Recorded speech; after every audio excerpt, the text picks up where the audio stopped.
Olá, boa tarde. Eu sou a Sol Massari, vocês já me conhecem, né? Então, assim, nós estamos fazendo várias lives, vários bate-papos legais. E na tarde de hoje, nós vamos fazer uma conversa muitíssimo interessante. O nosso bate-papo é com o deputado estadual, o Barba, né? Todo mundo conhece ele por Barba, então vamos usar o nome que ele conhece. Barba tem uma militância muito 10, Barba é da região do ABC e ele está deputado estadual. Por que esse bate-papo com o nosso deputado hoje? Nós precisamos compreender o que os deputados estão fazendo nesse período que está todo mundo afastado. Nós não podemos ir para a LESP, nós não podemos acompanhar o que os deputados estão votando, o que não está sendo votado. E, na realidade, os deputados, eles acabam decidindo a vida de uma parcela da sociedade.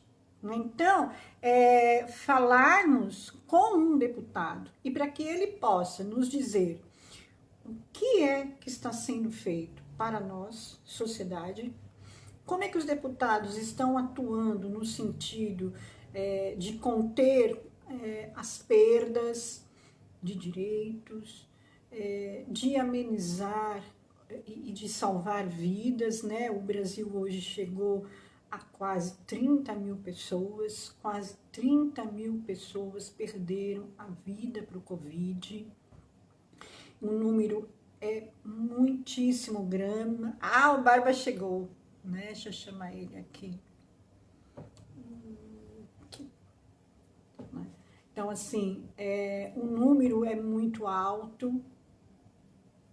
Vou adicionar aí. É muito alto. Então, assim, Gabi, beleza. Pectol, meu querido, muito bom te ver. Tá bom?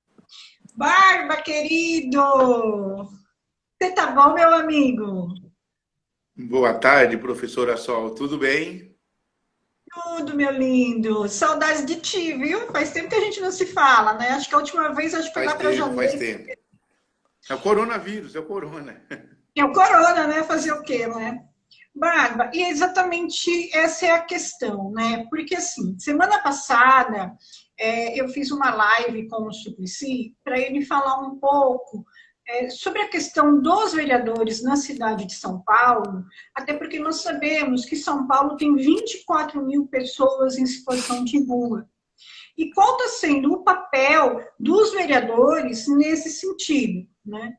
E a partir disso, eu percebi que nós também precisaríamos conversar com deputados que têm uma atuação de luta pela garantia de direitos, de luta pela vida, de luta pela classe trabalhadora, e compreender qual está sendo a ação da Alesp no sentido de conter o Covid, de garantir a vida das pessoas, porque a gente já sabe que tem muitas UTIs que já estão no limite, e como nós não conseguimos ir para a Lesp, a gente não consegue, né, estar lá acompanhando todos esses debates, isso vai ficando um pouco distante de nós. Então, parece que a Lesp fica um mundo à parte, só que é o mundo que decide sobre as nossas vidas.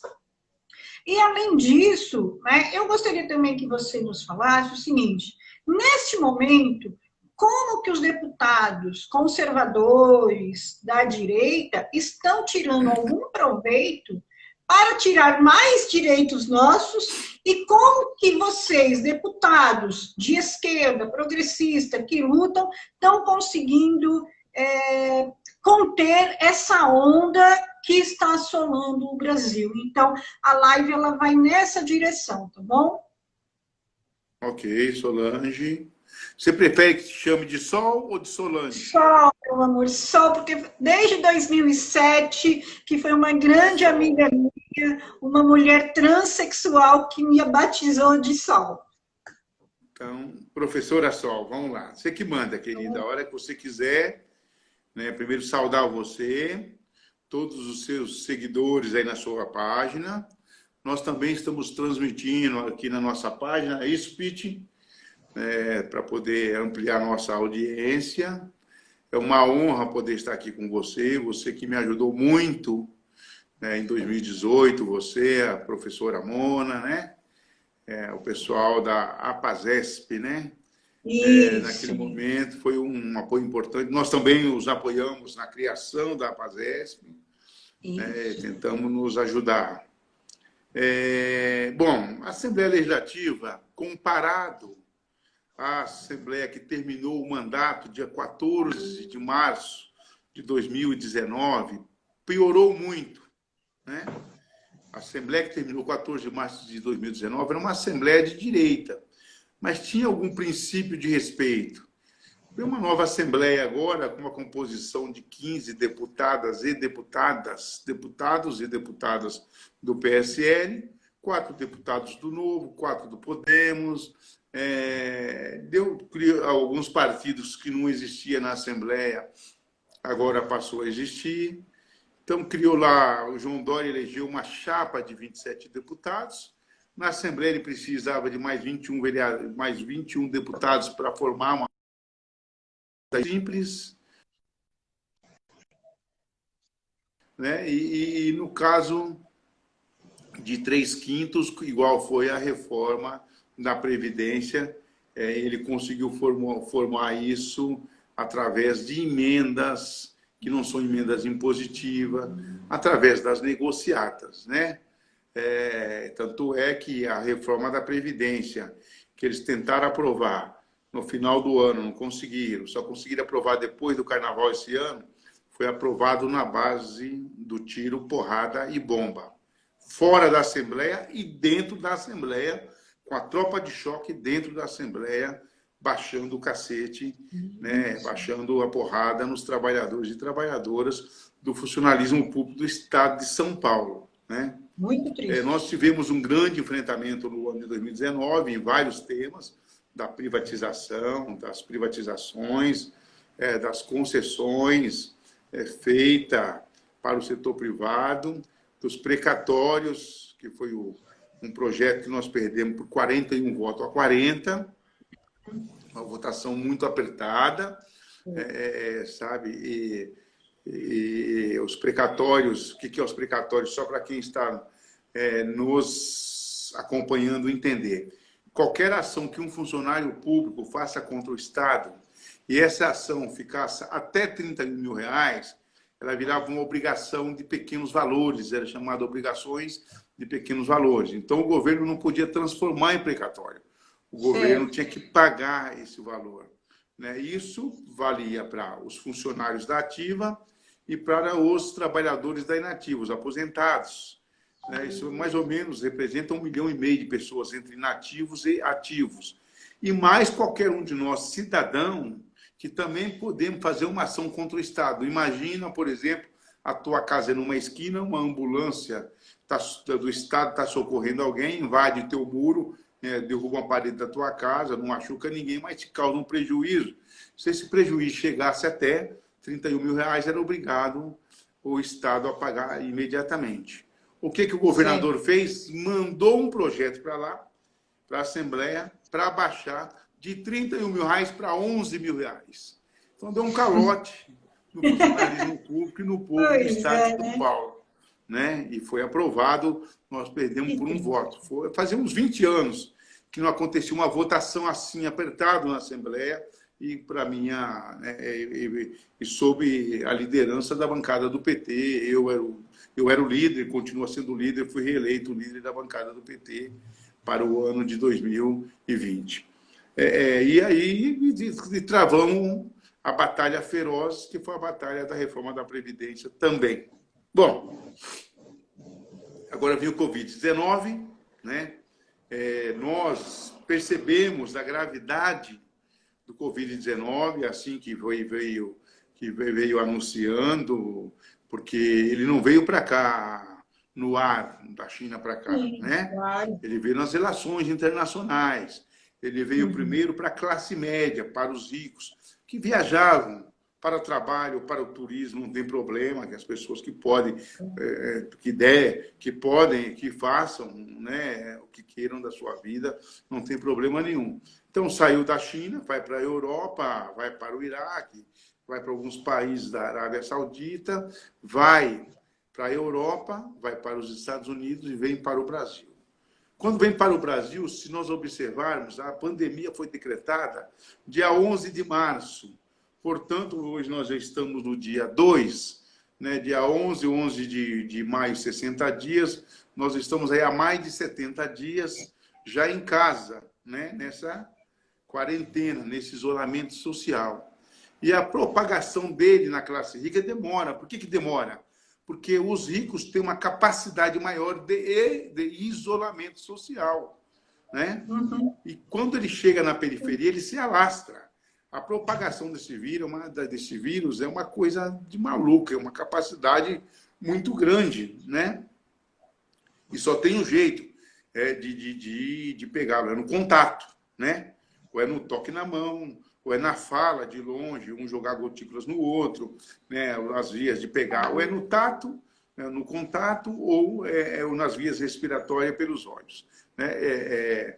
Ou então, se você trabalhar num local que tiver ar-condicionado, alguém vai tocando também, pode contaminar o ar-condicionado, pode ser transmitido também via ar-condicionado. Mas no ar, lá fora, ele não vem. Ele não vem. E aí nós, a bancada do Partido dos Trabalhadores, é a única bancada que apresentou já na primeira semana de abril um documento, né, defendendo o isolamento social horizontal, de maneira, sabe, assim, bastante radicalizada, porque nós entendemos que a melhor maneira de evitar o coronavírus é você evitar a propagação, a disseminação. O que é a propagação? Ele anda rápido, né? Se espalhar muito rápido e estourar o sistema de saúde. Só. Você sabe... E as quebradas, como você disse, né? As quebradas, a periferia é a que vai mais sentir medo. Exato. Os ricos conseguem se isolar dentro de casa. Agora, como é que você imagina uma pessoa, você é de Santo André, né? Que mora na periferia de Santo André, às vezes mora 4, 5 pessoas em 2 cômodos, 3 cômodos. A casa da pessoa é isso, às vezes é um barraco, uma casinha de alvenaria, mas só tem 3 cômodos. Como é que você consegue manter esse isolamento social? Você não consegue. Essa é a primeira questão.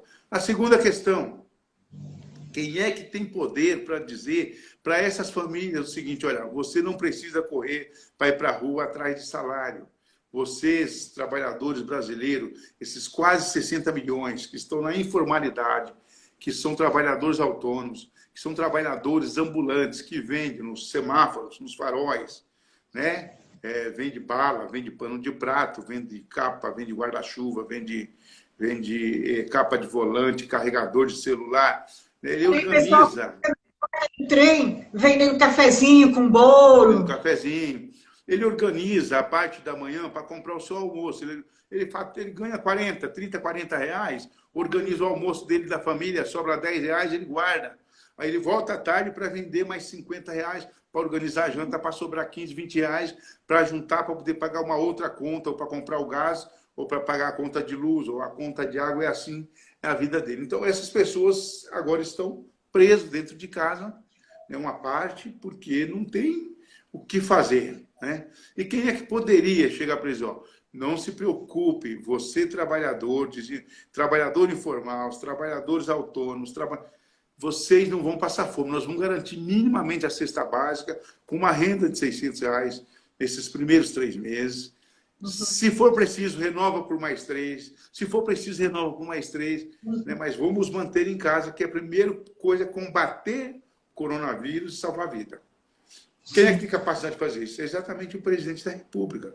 Porque ele tem mecanismo, ele tem verbas do Tesouro, ele tem arrecadação, ele tem as condições de fazer isso. Por quê? Ele tem 2 mecanismos na mão que ele pode utilizar. Um é lançar títulos da dívida pública, né, do Brasil. E os rentistas compram, depende da rentabilidade que ele paga. Ele pode lançar a médio e longo prazo. A médio prazo para vencer o ano que vem e a longo prazo para vencer em 22, 23, 24, pode entrar em 30, que não tem problema. Depende do tamanho da rentabilidade. A outra é lançar títulos do Tesouro, né, na mesma condição. Então, esse é um mecanismo. O outro mecanismo que ele tem, bom, faltou dinheiro, ele pode imprimir papel, moeda. Pode imprimir desde a nota de R$2, da cédula de R$2, até a cédula de R$100, né? De 2, de 5, de 10, de 20, de 50 e de 100. E a moeda de 1 centavo até a moeda de R$1. Então, ele pode, mas ele faz ao contrário. O presidente faz ao contrário. Está falando que o povo tem que voltar ao trabalho. O povo voltar ao trabalho significa recontaminar, não. Significa ampliar o tamanho da contaminação, colapsar o sistema de saúde. O sistema de saúde não dá conta, começar a morrer gente pelas calçadas, gente em casa, e perde o trabalho dos 70 dias que foi feito até agora. E aí, se nós tivéssemos que ficar só 70 dias mais parado pela frente, talvez a gente tenha que ficar 180 dias. Então, é isso que com esse pessoal que nós estamos lidando. Um governo do Estado de São Paulo frouxo, porque por pressão do setor econômico e por pressão do João Dória, ele acabou aderindo a flexibilizar e botar sem explicação nenhuma a capital na linha laranja, né? E deixar a Grande São Paulo com 38 cidades na linha vermelha, que tem condições melhor. São Bernardo hoje tem condições melhores que a capital. São Bernardo tem menos que 60% dos leitos ocupados. Quando se fala em UTI, tem 60% dos leitos de UTI ocupados. Então, quer dizer, você tem uma condição... Santo André tem uma condição melhor que a capital, né? São Caetano tem uma condição melhor, e ele criou essa confusão, né? E os prefeitos aí também se submetendo a essa pressão. O Paulinho Serra está doido para reabrir aí em Santo André, né? Deixa eu só te dar Quem é que vai se Só contaminar te dar uma agora, ideia. Só te dar uma ideia. Você não tem... Eu moro bem no centro de Santo André, né? Então, pela minha janela, eu vejo a Oliveira Lima. Eu hoje falei para a Beth Sirac, mandei uma mensagem para ela e disse: Santo André nós vamos ter pessoas morrendo nas portas das UPAs. Todas as lojas, meia porta, e as pessoas entrando, as pessoas comprando, vida normal em Santo André. Não existe mais quarentena em Santo André. Só para você ter uma ideia, o estado que está ao centro. Eu fico pensando, a periferia de Santo André, o estado que está. Eu fico imaginando, professora Sol, você, que, por exemplo, tem um desafio aí pela frente de ser uma pré-candidata a vereadora, que vai ter que lidar com a demanda imediata do povo, né? Eu fico com inveja dos vereadores, mas é uma inveja boa, porque eu nunca fui vereador, eu virei direto deputado. E quando você passa direto para ser deputado, às vezes a cidade não te reconhece, né? Porque, por exemplo, não fui vereador em São Bernardo. Se eu fosse vereador em São Bernardo, quando eu virasse deputado, a cidade me reconheceria como deputado da cidade. Como eu fui logo direto para ser deputado, a chamada do PT, o convite do PT, me chamando para esse desafio do movimento sindical, então eu não lidei no dia a dia direto, né, com a demanda de vereadores e vereadoras, porque a palavra vereador é derivada de vereda. Quem é? Vereda é rua, né? Então, o vereador é o homem da rua, a vereadora é a mulher ali da rua, que discute primeiro com o munícipe ali, com o morador da cidade. É o primeiro acesso que o morador tem é com a vereadora. Não só o morador, o munícipe, mas a sociedade civil organizada também ali da cidade, né? Associação comercial, as associações de amigos de bairro, os clubes da cidade, entendeu? Então, você fica imaginando o que os vereadores estão enfrentando nesse debate agora, porque tem uma pressão do poder econômico querendo que abra, tem uma pressão dos bolsonaristas, tem um fraquejamento do Dória, um afrouxamento do Dória, né? E tem um afrouxamento dos prefeitos. Enquanto, nesse momento, você precisava fazer é garantir não perder o trabalho que foi acumulado até agora, né? O que nós temos que fazer até agora? Você, igual você disse, você é uma pessoa privilegiada, porque você mora no centro. Você consegue ver a Coronel Oliveira Lima. Você consegue ver ali o centro de Santo André, a prefeitura, o centro expandido, né? Mas, veja bem, vamos imaginar uma periferia de Santo André, como era o Gamboa, por exemplo. Qual que é a necessidade do Gamboa? O que tem que chegar primeiro no Gamboa? A água e o sabão. O que é água e sabão? O primeiro produto de higienização, o primeiro produto de combate ao coronavírus, né? Então, hoje eu Então, fiquei nem falando em sabendo, álcool gel. então, hoje eu fiquei Oi? sabendo que a comunidade dos ciganos faz uma semana que não tem água. Então, Entendeu? Vamos colocar assim, é uma favela, é um lugar pobre, é um lugar empobrecido, um lugar... Não tem água. A líder comunitária está lutando para conseguir levar água para a comunidade de ciganos. Imagina isso, né? É uma consequência, essa pandemia, como estão dizendo aqui, né? Ela desnuda, inclusive, a lógica capitalista, né? sim. Sim, veja bem, o mundo está organizado economicamente num regime capitalista, politicamente e economicamente. De repente, os símbolos do capitalismo, né? A FIA, que organiza a Fórmula 1, falou para o prêmio de Fórmula 1. A UEFA, que organiza a Champions League, né? As eliminatórias na Europa, não, para todo o campeonato europeu. A Comebol, para todo o campeonato da América Latina. A American Airlines fala assim, olha, para 75% dos voos mundiais não vão fazer mais nada. O FMI, que nós conhecemos pela orientação, pela regradura de explorar os países mais pobres em desenvolvimento, a política de austeridade, impor juros altos, recessão, inflação alta, fala para tudo. Agora é hora de o Estado olhar o que é que nós temos que fazer, é hora do Estado investir. As montadoras são símbolos do capitalismo americano e europeu, né? São poucas, tem 20 países no mundo aí que tem montadoras que são organizados e 8 que tem indústria de aviação, né? O Brasil é um deles, nos 2 setores. Para tudo isso aqui, porque nós temos que olhar agora.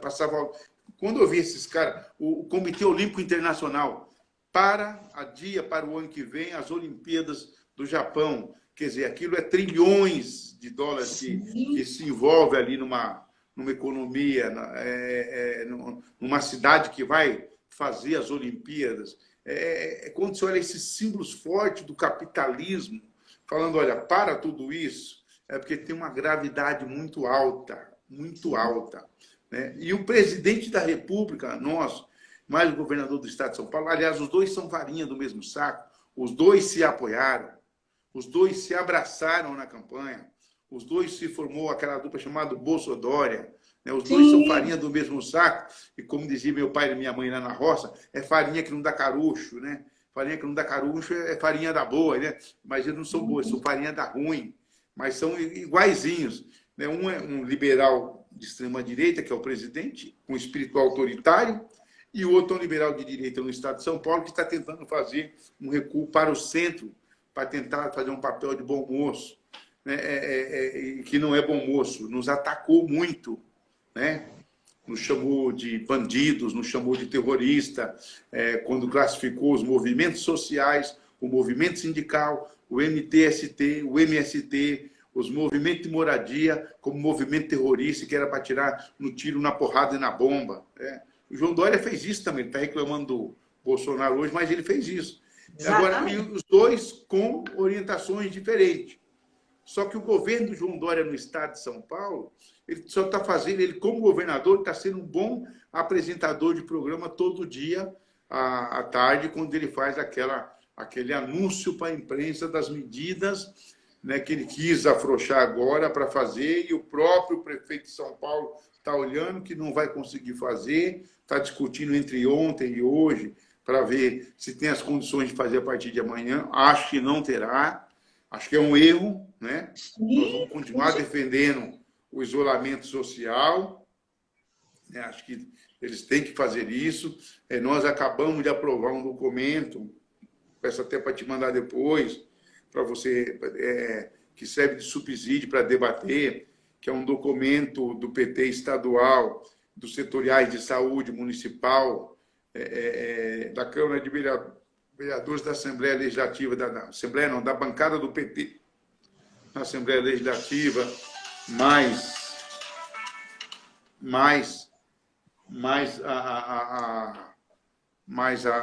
o PT estadual, que é um documento muito bom, onde tem lá 13 defesas que nós fazemos, de como nós estamos olhando a questão do coronavírus, e quando ele achatar e começar a cair o índice de infecção, de contágio, quando começar a cair o índice de mortalidade e tal, tudo, né, você tem que ter uma maneira reorganizada de poder voltar ao trabalho para não retomar o processo de contaminação. Então, vou pedir para lhe mandar, ou vou lhe mandar pessoalmente, tá bom? Um documento de leitura muito rápida, 20 minutinhos dá para ler tranquilo, documento muito bom. Mas é isso que nós estamos enfrentando. E esses caras, esses bolsonaristas são malucos. Eles estão fazendo manifestação no Brasil todo domingo. Começar a mascarar os dados para incentivar a abertura? Isso não pode ocorrer? Porque, assim, de repente, São Paulo ia entrar em colapso, não ia mais ter UTI, e aí o Bruno Covas veio, não, a gente já conseguiu, né? Então, assim, de 92% de ocupação, de um dia para outro foi para 72%. Eles não podem, a gente não corre esse risco. Se eles fizerem isso, vai ser um crime. É um crime. É um crime que uma hora vai ser descoberto e alguém pode ser preso, né? E não tem como fazer, porque eles vão ter que socorrer as pessoas. Veja bem, professora Sol, nós temos no Brasil, desde um consultório médico, onde o médico atende, até o hospital mais bem qualificado, de mais alta complexidade que nós temos no estado de São Paulo e pelo Brasil afora, nós temos aí aproximadamente quase 428 mil unidades de atendimento. Desde um consultório individual de um médico, até o hospital de mais alta complexidade. Dentro dessas 428 mil unidades, você tem uma quantidade de leitos, que eu não me lembro agora quanto é. Mas os leitos de UTI, é um pouco mais de 55 mil leitos de UTI no Brasil inteiro, para atender 210 milhões de pessoas. 55 mil leitos de UTI, dos quais 27.800, mais ou menos, está na mão do setor privado, da chamada saúde suplementar. O que é isso? É quem tem um plano médico, convênio médico, os que fazem tratamento e têm condições de pagar. Né? Então, 27.800 leitos está na mão do setor privado. 27.200 leitos está na mão do SUS, para atender 160 milhões de brasileiros, já que nós temos 50 milhões de brasileiros, dos 210, que tem a saúde suplementar. Pode ser que seja um pouco menor do que 50 agora, porque muita gente foi demitido e perdeu o plano médico lá da fábrica. Né? Então, acontece isso. Então, veja bem, se nós formos botar na ponta do papel, né, na verdade, é o SUS quem está atendendo o Brasil inteiro. Lá atrás, o SUS fez agora, vai fazer agora, dia 5 de outubro, 32 anos que nós conquistamos ele na Constituição de 88. A luta, você acompanhou isso, a luta pela conquista do SUS, ela já tem quase 40 anos, né? A conquista faz 32, mas a luta é mais ou menos 40 anos, os movimentos organizados de saúde, os movimentos de igreja, as comunidades eclesiais de base, todas as religiões, os partidos progressistas, o movimento sindical, o movimento social, o movimento de moradia. E o pessoal nos chamava de louco, que falava assim, vocês querem botar todo mundo dentro do sistema de saúde? Veja bem, se não fosse o SUS hoje, que apesar do setor privado atender mais ou menos 50 milhões, mas quando o setor privado não consegue atender, vai tudo para o SUS. Sim. Então, você tem hoje algumas organizações que estão nacionalizadas. Uma delas é a Igreja Católica.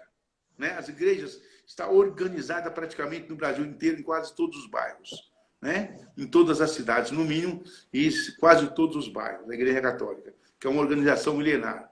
Você tem o Exército Brasileiro, que está organizado em todos os estados, né? e por capitais e por regiões. Né? Então, é uma organização nacional. Você tem o Partido dos Trabalhadores, que é um partido que tem uma organização nacional. Mas vocês têm um sistema de saúde, que é uma organização que tem em vários bairros da cidade. Além de estar na cidade, tem em vários bairros da cidade, como UPA, como UBS, como pronto-socorro, como hospital público, né? E o SUS cuidando de tudo isso. Veja bem, e esses heróis, e essas heroínas, o que eles estão passando nesse momento, o grau de exposição deles, né, a periculosidade que eles estão passando, é muito alto. É alto para ele individualmente e é alto para a família dele, que corre o risco dele levar contaminação para dentro de casa. E se você pegar na área da saúde, você tem vários técnicos, assistentes, enfermeiras, enfermeiros, assistentes, auxiliares, as pessoas que trabalham com prestador de serviço na limpeza, ou mesmo no apoio ali técnico dentro dos hospitais, dentro das clínicas, que está correndo esse risco de levar para dentro de casa e às vezes mora numa casa de 3 cômodos, no máximo 4 cômodos. A família é grande, tem 5, 6 pessoas. Então, veja bem, são heróis, né? Tá dando conta, né? E a saúde mental também deles está em frangalhas, né? Saúde mental, o estresse, está batendo no teto. Por isso que nós apresentamos um plano emergencial no estado de São Paulo, a bancada do PT, apresentando que, inclusive, um dos pontos dentro do plano emergencial é dizer o seguinte: socorrer e hospedar esses trabalhadores que não tem local, a casa não tem como se isolar dentro de casa, ele ficar numa hospedagem nos hotéis de São Paulo, já que os hotéis estão vazios. Ficar nas hospedarias. Lógico, se contrata o preço, olha o preço, né, para dar as mínimas condições dele poder saber que vai chegar em casa e que vai descansar tranquilo e que não vai contaminar ninguém da família dele. Então, Sol, é um debate importante que nós vamos enfrentar agora nesse processo todo do coronavírus, mas você, como uma pré-candidata a vereadora, vai enfrentar muito esse debate. As pessoas vão lhe perguntar: professora, e o que fazer? Como fazer, né? Domingo eu vou fazer um debate com a Valdenora, lá de Manaus, deve conhecê-la, não sei. E ela fez um debate com o Lula, eu conheci ela por uma live com o Lula. E ela traz um problema que nós não estamos pensando, né? Que são as pessoas com hanseníase e o Covid. Então, eu a convidei para ela vir falar como é que nós pensamos, enquanto município, enquanto política de saúde, nas pessoas que têm hanseníase. Elas estão escondidas, elas estão invisíveis. Então, eu já pedi de dados daqui da cidade de Santo André sobre a questão do hanseníase, e nós temos população em situação de rua com hanseníase, né? E a gente não discute, Bárbara. E assim, assim, a gente não... Claro que é muita coisa para se falar, é muita coisa. Mas tem alguns temas que a gente precisa mexer na ferida. Porque quem tem hanseníase, o Covid também é fatal. E aí, como é que a gente faz? Exato. Porque ele é contagioso, né? Como é que a gente faz com a pessoa? Então, domingo, eu vou mandar um convite, se você quiser assistir, ou alguém da sua assessoria assistir, para pensar, de repente, em alguma ação. Eu quero ver se consigo passar por lá. Tá? E é importante, porque assim, eu escutando a Valdenora falar, isso começou a me dar uma angústia, porque eu comecei a pensar assim: nossa, e aqui em Santo André, e em São Paulo, como é que está isso? Então, vamos discutir com ela um pouco isso.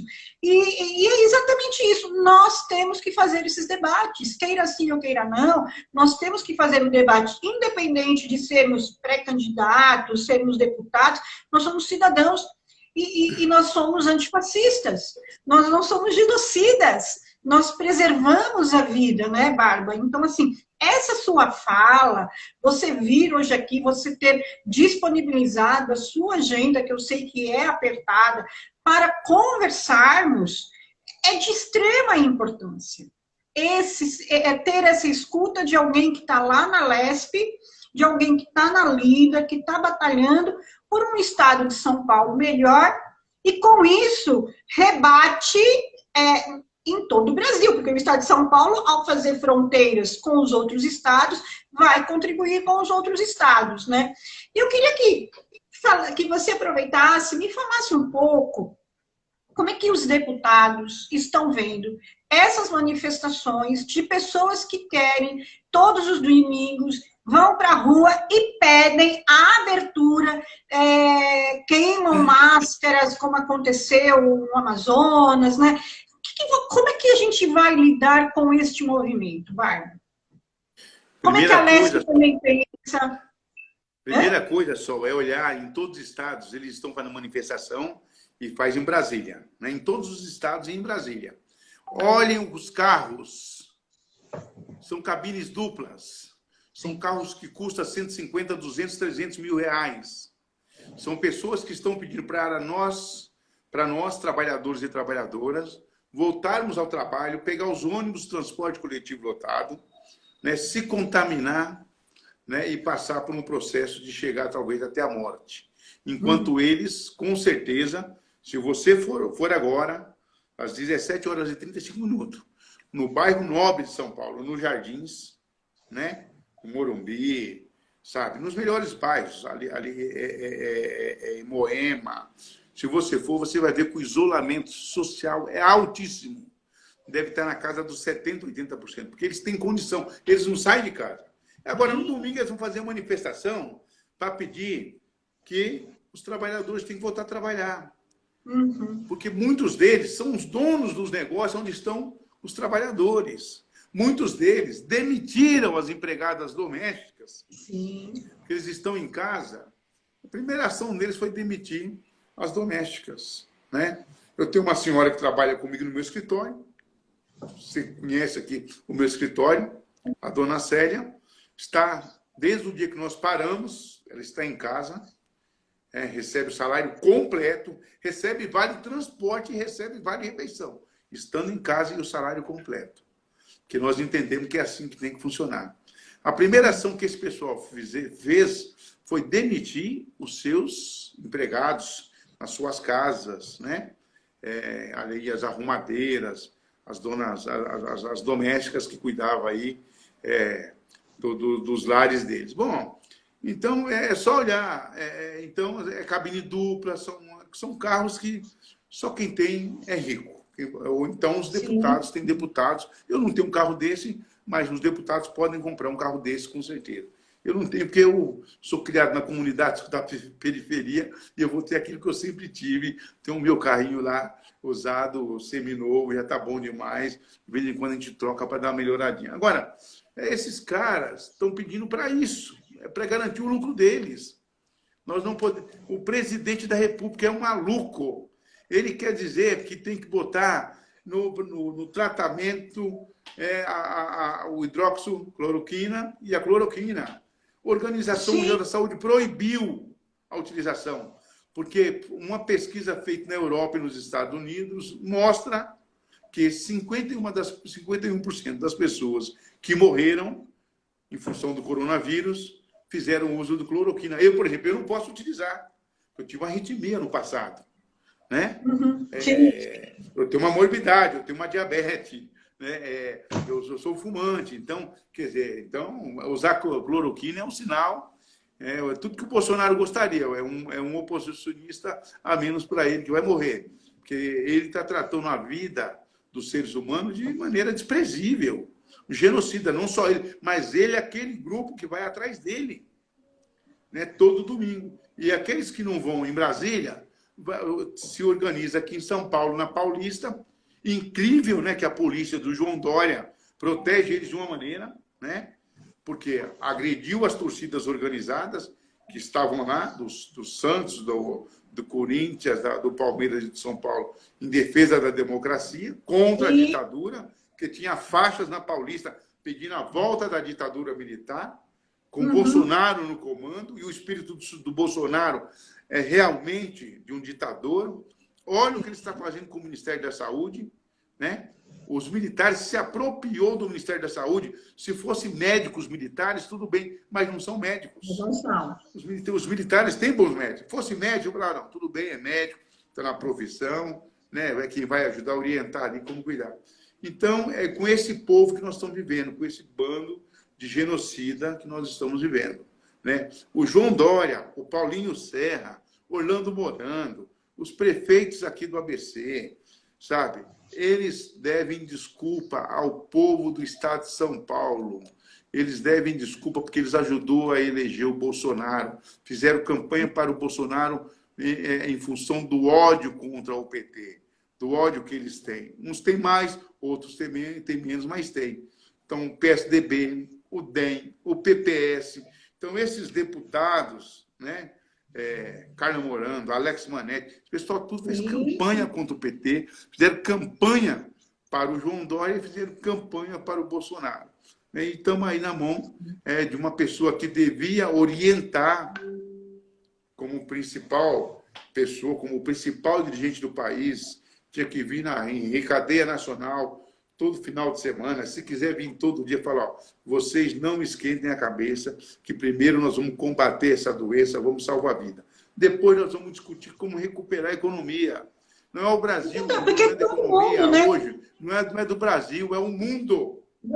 Os Estados Unidos já anunciou que se a pandemia for até o final de junho, o crescimento dos Estados Unidos é menos 5% do PIB americano, vai ser menos 5%. Né? O Brasil, se chegar até julho, vai ser menos 6%. Se chegar até agosto, vai ser de menos 8% a menos 10%. Não precisa ter pressa agora. Agora é hora de salvar a vida, é hora de cuidar da saúde. E vamos dizer mais uma vez, né? O nosso povo do SUS, no povo que trabalha nas atividades essenciais, supermercados, os mercados, as farmácias, a Força de Segurança Pública, a Polícia Civil, Militar, a Polícia Científica, a GCM, os bombeiros, os nossos garis que cuidam da limpeza da nossa rua, os coletadores que passam com a coleta de lixo, coletando lixo, né? Os transporte público, esse pessoal está tudo exposto. Está tudo mesmo. Está um grau, né, de contaminação que eu não estou, até porque eu estou me preservando. É da minha casa para o escritório e do escritório para a minha casa, porque a Assembleia está fechada. Nós estamos funcionando de maneira virtual. Então, Sol, é um Deixa eu desafio. fazer uma pergunta, né? Porque quando for o Instagram, quando der 6 horas, o Instagram ele derruba, né? Então, eu vou te fazer uma pergunta e aí você já pode ir buscando mesmo uma finalização das suas ideias, tá? E já, né? Porque assim, você trouxe muita informação, minha cabeça está borbulhando, Bárbara. Mas aí, assim, é uma curiosidade como cidadã. Como que para vocês, deputados da esquerda, como é que vocês... Claro que eu sei que a Polícia Militar, ela sempre foi dessa forma, não desmereço a história. Mas uma cena muito simbólica para mim foi quando eles pegam aquela mulher com um taco de beisebol, né? E ela vai saindo amparado pelo PM, e eu fiquei imaginando que se ela fosse negra com pinho-sol, né, se ela seria tratada daquela mesma maneira. Como é que vocês, os deputados, estão tendo este recado?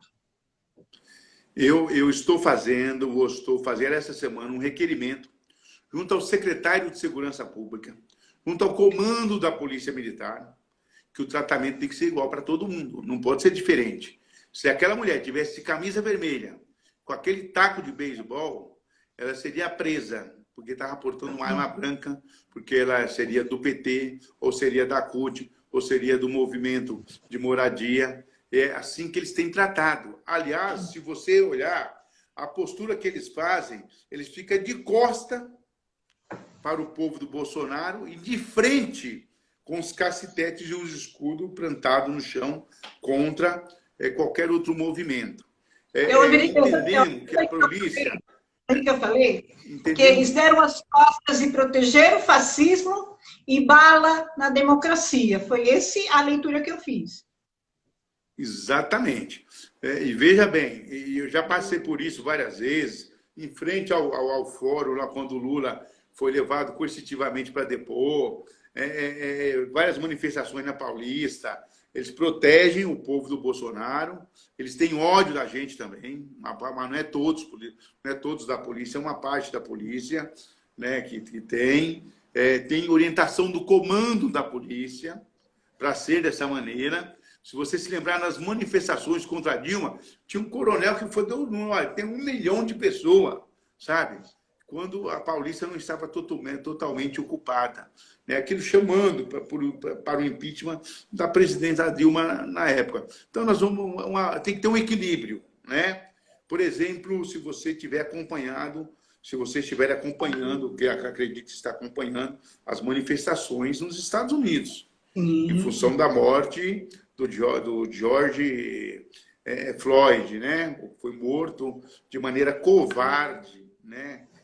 Assassinado por um racista branco da polícia da cidade, que agora eu não me lembro o nome, Minnesota, né? Lá no estado de Minnesota. Né? Ontem, a manifestação em Denver, não sei se você chegou a ver, fizeram na porta da Assembleia Legislativa de Denver, que é um estado ali do oeste dos Estados Unidos, mas abaixo da linha do norte, ali tinha muitos traços racistas também, mas fizeram sem polícia nenhuma para atrapalhar, né? E ninguém fez nada, ninguém atacou um monumento, ninguém atacou nada, ninguém pichou nada, uma manifestação tranquila, entendeu?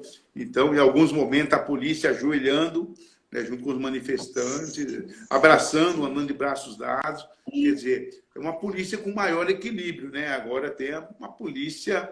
A história da polícia no mundo, ela não é fácil, ela é difícil, né? Você dá uma arma na mão do cara e um cacetete, ele se sente muito poderoso, né? Para botar a arma na cara da gente, para botar o cacetete e atirar as bombas. Agora, desde a eleição do Bolsonaro, tem existido essa atuação da polícia militar, que, na verdade, é o verdadeiro poder nos estados, né? Tem o poder da força. A polícia militar tem o poder da força nos estados, né? Aí, se for convocado mais Forças Armadas, se for convocado mais as Forças de Segurança Nacional para somar eles, mas quem toca, né, as manifestações nos estados são as polícias militares. Agora, tem gente boa no meio, não é todo mundo ruim, mas tem uma turminha ali que é bolsonarista, né? Assim, sabe? Doido com vontade de bater, doido com vontade de ver a ditadura de volta, entendeu? E, assim, e é legal, viu, Barba? Eu tenho uma relação muito próxima com os policiais antifascistas. Não sei se você já conversou. Meu, é muito bom nós nos aproximarmos cada vez mais deles, viu? Porque eles têm um olhar muito próximo a nós e eles podem nos auxiliar em muitas coisas. Então, assim, eu conheço o coordenador do estado de São Paulo, onde eu conversei bastante com ele, né? Existe uma série de preocupações, uma série, se você quiser eu te passo o contato dele para você conversar, que eu acho que era primordial você conversar com ele. Ele tem umas coisas interessantes para nos contar, viu, Bárbara? Eu acho que era legal, se você quiser, depois a gente conversa. Tá. Não, legal. Eu estou à disposição, viu, Sol? Durante a reforma da Previdência, Sol, eu recebi a associação, recebi o sindicato dos delegados de polícia, da Polícia Civil, recebi a Associação da Polícia Militar, recebi a CPM, que é uma outra associação da Polícia Militar. Tem vários deles que têm contato, entraram no meu WhatsApp, mandaram mensagem, me defenderam muito, aplaudiram muito, me respeitaram muito durante os conflitos, porque eles viram a posição da bancada do Partido dos Trabalhadores em defesa dos trabalhadores, independente, né, da categoria dele, né, porque ele é um trabalhador da Força de Segurança Pública. Eles também passam por maus bocados, com abandono, né, e desprezo do comando da polícia e do governador João Dória. Tem quartéis que eu fui visitar alguns, né? Fui em São Bernardo, fui em Santo André no 6º, fui em São Bernardo aqui no 40º. Tenho contato com alguns comandantes e às vezes ali tem uma demanda deles para ter uma cobertura ou para cobrir, para fazer uma manutenção, o orçamento mirrado, falta de investimento, o o armamento é menor que o armamento do tráfico, do crime organizado, né? Não tem todo o apoio que precisa, muito suicídio dentro da polícia militar e dentro da polícia civil, muito trabalhador da polícia doente, problemas psicológicos, problemas mentais, sabe? Eu tenho acompanhado em conversa com eles, não é o meu mundo é outro, mas eles, toda vez que me procuram, eu os atendo muito bem, né? E eu procuro... Mas é importante, né, Bárbara, nós buscarmos esse diálogo para até que eles se enxerguem enquanto classe trabalhadora. Porque no momento que eles se enxerguem enquanto classe trabalhadora, eles vão fazer uma opção de que lado que eles vão ficar. Exatamente, exatamente. Eu acho que nós temos sim que fazer essa conversa assim. Também não é meu mundo, eu trabalho muito mais na assistência social, com o pessoal da assistência, educação, mas assim, não dá para você olhar e falar assim, não vou conversar. Não, eles precisam se enxergar como classe trabalhadora. E assim, como os próprios trabalhadores que compõem a polícia militar, muitos deles não se enxergam como trabalhadores oprimidos. E precisam começar a se enxergar. O que nós precisaríamos mudar é a instituição polícia militar. É ela que nós precisamos conseguir mudar. Porque quem vai bater muitas vezes no trabalhador não é o comandante, é o soldado. E aí é trabalhador com trabalhador se degladiando. Né? Então, assim, eu sei que isso é um outro assunto, eu sei que isso daria muito pano para manga, mas eu acho que nós não podemos perder de vista. Mas eles, nesse momento, Sol, existem várias denúncias da polícia com falta do equipamento, falta da máscara para poder trabalhar na rua. Entendeu? Falta do equipamento de proteção individual. Eu tenho acompanhado muito isso. E tem várias denúncias, né, em função do governador João Dória, um governador que não... O governador João Dória é um governador dos empresários. Ele nasceu para governar para os empresários e para os ricos. As migalhas que sobrar, ele vai tentar distribuir aí entre a classe trabalhadora. Então, Sol, mas queria ouvir você para também falar um pouco aí de Santo André, como é que você está sentindo essa questão, porque eu estou isolado, eu estou doido para ir na rua, eu estou doido para ir em Santo André. Eu também! Eu estou doido para ir em Diadema, eu estou doido para, sabe? Mas eu não posso porque eu tenho que me preservar. Eu tenho um grau de risco, eu tenho mais de 60 anos, eu tenho uma diabetes e essa doença, ela não tem um remédio ainda, falar esse que cura, né? Se eu descobrir hoje que eu sou soro positivo, né? Se eu descobrir que eu sou soro positivo, eu tenho um coquetel que me cuida, né? Que controla. E essa doença não tem ainda, né? Então, eu não estou saindo porque, assim, no meu prédio onde eu moro, o meu prédio tem 15 pessoas com mais de 70 anos. Então, eu tenho que ter o cuidado no meu prédio, porque meu prédio é pequenininho, né? Então, assim, eu não posso ficar saindo e, de repente, trazer alguma coisa para dentro do prédio. Mas Santo André... Né? Vila Luzita está muito complicado, as quebradas todas estão complicadas, as pessoas não estão afastadas, as pessoas estão vivendo, porque assim, aquele bar do seu Antônio, que tem o bilhar e aquela maquininha de fliperama antiga, ele precisa estar aberto porque ele precisa comer, ele precisa levar comida, ele precisa pagar o IPTU, ele tem que pagar a luz, tem que pagar o esgoto, porque nada disso foi pensado. Não tem uma redução de nada, não tem um abatimento de nada, né? O prefeito não chamou a Associação do Comércio para discutir, olha, como é que a prefeitura pode ajudar a pensar um abatimento nos aluguéis? O centro já tem lojas fechando, né? Então, assim, Santo André, ela não difere de nada do que você possa estar vendo em São Bernardo.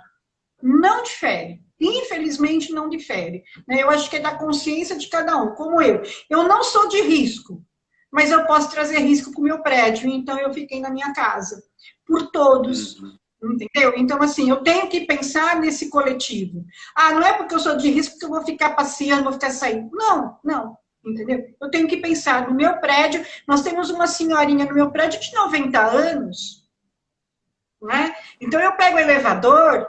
Eu não sei como é que esse vírus se gruda mesmo na roupa, se gruda no sapato. Então, por eu não saber mesmo, eu fico em casa. Né? Eu trabalho com o Dória, então assim, eu não sei até, eu trabalho com o Dória, né? Estou lá na Secretaria de Justiça, todos os direitos humanos, então também não sei quanto tempo ele vai manter pessoas em casa, se daqui a pouco ele começa a dispensar a gente, então eu também não sei de nada, né? Eu estou ficando por consciência para me preservar e preservar o coletivo onde eu vivo, né? E fazendo essa questão mesmo, saiu máscara, álcool gel, sai rápido, volta rápido, tá? E assim, Bárbara... Estão nos avisando aqui que o tempo vai acabar, viu? Pois é, então eu quero que você faça uma saudação final, a gente volta a conversar outras vezes, em breve eu quero ir no seu escritório. Tá bom, Sol, a hora que você precisar é só chamar, estou à sua disposição, você é uma companheira que eu aprendi a respeitar muito, gosto muito, né? Sou um defensor da assistência social, que é dos trabalhos básicos que nós precisamos fornecer para o povo mais pobre no estado de São Paulo, para o povo da classe média também, que tem vários problemas sociais, que eles acabam escondendo, né? Então, quero me despedir de você, dizer que foi uma honra estar aqui com você, muito bom te ver, virtualmente, mas muito bom te ver, falar contigo, te desejar boa sorte, estou à sua disposição, de você e do povo aí de Santo André, tá bom? Grande abraço. Eu também, Bárbara, o meu compromisso com você sempre, pode ter certeza disso. Você foi importantíssimo para a retomada de uma luta dos assistentes sociais. Em breve, o nosso sindicato vai estar funcionando, só está faltando o CNPJ. Eu estou como vice-presidente no sindicato, a Kátia é a nossa presidente. Eu te agradeço porque você também me ajudou a articular isso, você fez, né? Você foi ímpar. Né? Não posso dizer que o Barba não tem um braço dentro do Sindicato dos Assistentes Sociais, porque eu estaria mentindo. Você tem os dois braços lá conosco. Então, quando nós pudermos realmente colocar o nosso sindicato para funcionar, você será a primeira pessoa a ser chamada para uma grande festa que faremos, tá bom? Muita gratidão. Muito obrigado. E em breve eu vou aí te ver para a gente tomar um café, porque essa pandemia, em algum momento, ela vai ter que acabar. Vai passar. Tá bom? Conte comigo também, viu, companheiro? Para a luta, nós estamos juntos sempre e somos antifascistas, antirracistas e pelo fim do genocídio que se instalou no Brasil. Um beijo, companheiro. Um abraço, beijão. E muita luta. Beijo. Tchau. Tchau, gente, para todo mundo que acompanhou, para todo mundo que assistiu. Esse é o Barba, o nosso deputado estadual daqui de São Bernardo, do ABC, e que nos representa brilhantemente na Alesp. Barba, um beijo para você e toda a sua equipe. Beijo, Sol, viu? obrigado. Tchau. Tchau.